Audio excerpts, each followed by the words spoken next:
actually happened in this case. He also talks about the doxing that Dinesh and his supporters do and his mutuals, and how other plaintiffs could be added to this case if they get their own lawyer. Now, I know for a fact there's a lot of people contacting Patrick Traynor, so this case could get really big real quick. Enjoy the video. In the complaint, there was several complaints written about his doxing, violation of community standards. He was banned, but because of his, as they call his cult group called Daneland, it was actually named that in the complaint to identify them. They did mass appeals to get his account back. His account was restored and he continued business as usual. So TikTok was aware of his actions, community guideline violations, and they banned him.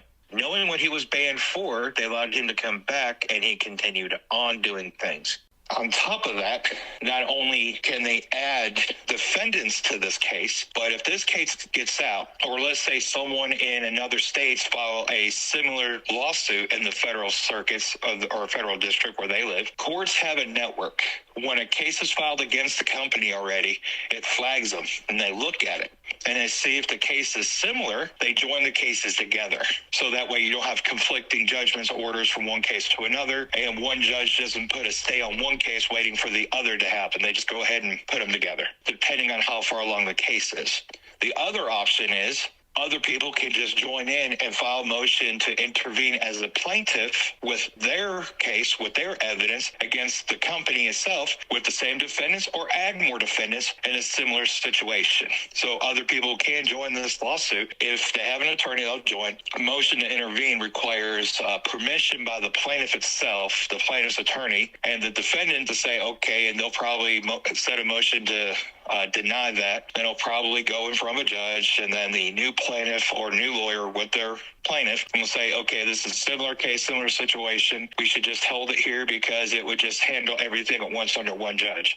So this case can get really, really big because, as we all know, Dinesh had a network of doxers on TikTok and social media, Twitter, you name it. So, and we all know they work together like friends, side by side, helping out each other. We all know those names, our exorcist. Because I don't do doxing. Aunt Karen, Tizzy, Modern Warrior, all of those, if any of their victims come up and say, hey, I was damaged for these people by the same reasons, they can join the case and add their case to it, and it just ups the ante, because that's a whole new complaint, that's a whole new plaintiff, that's a whole new bare minimum, different charges adding in there. You just keep adding claims for damages to recruit money. If there is a judgment and this goes to trial, he may not have social media accounts ever again anywhere else because he's seen as a liability. But either way, I don't think Dinesh's time on TikTok is going to be very long.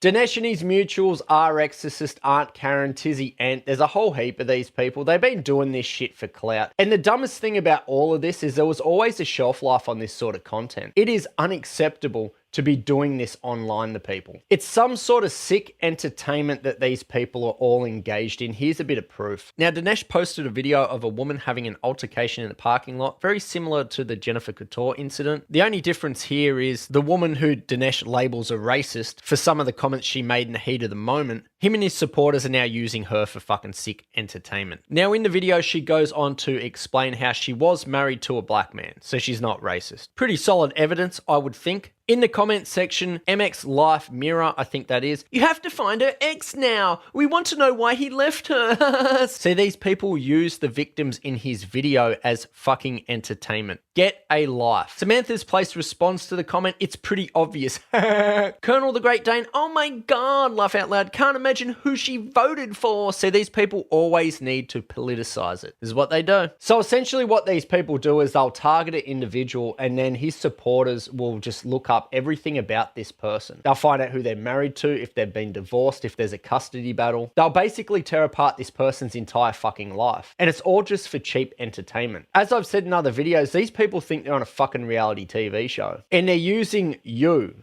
as their content. Hopefully I'll see you in the next one.